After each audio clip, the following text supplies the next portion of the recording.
JDU के राष्ट्रीय अध्यक्ष बनते ही नीतीश की मानो तो लॉटरी लग गई है। नीतीश ने बीते शुक्रवार को पार्टी की राष्ट्रीय परिषद की बैठक में परोक्ष रूप से अपनी अनदेखी का आरोप लगाया था। उन्होंने भाषण में कहा था कि बिहार जाति गणना और आरक्षण का दायरा बढ़ाने के उनके ऐतिहासिक फैसले का कांग्रेस कहीं जिक्र नहीं कर रही है। इसी बैठक में नीतीश ने ललन सिंह से इस्तीफा लेकर संगठन की कमान खुद संभाल ली थी। तो वहीं इसके बाद अब खबर ये आ रही है कि बिहार के मुख्यमंत्री नीतीश कुमार विपक्षी गठबंधन इंडिया के संयोजक बन सकते हैं। नाराज नीतीश को मनाने के लिए कांग्रेस गठबंधन की अगली बैठक में इस आशय का प्रस्ताव ला सकती है। दरअसल कांग्रेस नीतीश की नाराजगी से ही नहीं बल्कि बिहार में जेडीयू राजद के बीच बढ़ती खटास से भी बेचैन है। डिप्टी सीएम तेजस्वी यादव 6 जनवरी से तय अपनी ऑस्ट्रेलिया यात्रा को रद्द कर चुके हैं, जिसके लिए भी खटास को जिम्मेदार माना जा रहा है। दरअसल नीतीश ने बीते शुक्रवार को हुई पार्टी की राष्ट्रीय परिषद की बैठक में परोक्ष रूप से अपनी अनदेखी का आरोप लगाया था।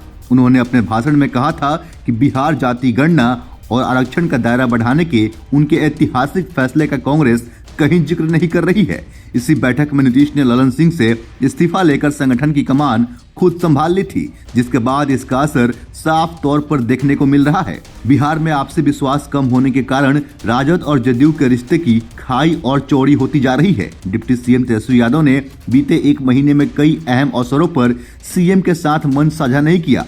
राजद नेताओं का कहना है कि पार्टी अब सरकार की सहयोगी है, बावजूद नीतीश उनकी पार्टी को कुशासन के लिए जिम्मेदार ठहरा रहे हैं। दूसरी ओर जदयू के नेताओं का मानना है कि तेजस्वी यादव की ताजपोशी के लिए राजद की ओर से पार्टी को तोड़ने की कोशिश हुई है।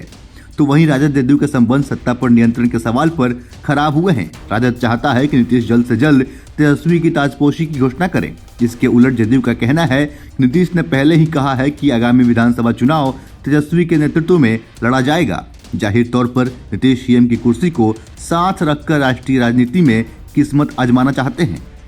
तो वहीं जिस तरह से जदयू राजद के बीच खटास बढ़ी है, इससे बिहार की राजनीति नई करवट ले सकती है। वर्तमान सियासी समीकरण की बात करें तो राजद को कांग्रेस और वाम दलों के साथ 114 विधायकों का समर्थन हासिल है। बहुमत के लिए उसे 8 विधायकों की जरूरत है। जदयू के पास 43 तो भाजपा के पास 74 विधायक हैं। ऐसे में महागठबंधन से अलग होकर नीतीश कुमार बीजेपी के साथ जाने की जो कयास लगाई जा रही है, इस पे देखना काफी दिलचस्प होगा कि क्या नीतीश कुमार एक बार फिर एनडीए का हिस्सा बनेंगे या फिर आरजेडी कांग्रेस के साथ मिलकर बिहार में सरकार बनाने में कामयाब हो सकती है। लेकिन बिहार में बिना नीतीश कुमार के सरकार बनाना किसी भी पार्टी के लिए काफी मुश्किल रहा है। बाकी इस पे आपकी क्या राय है? अपने हिस्से का राय हमें कमेंट के जरिए अवश्य बताएं।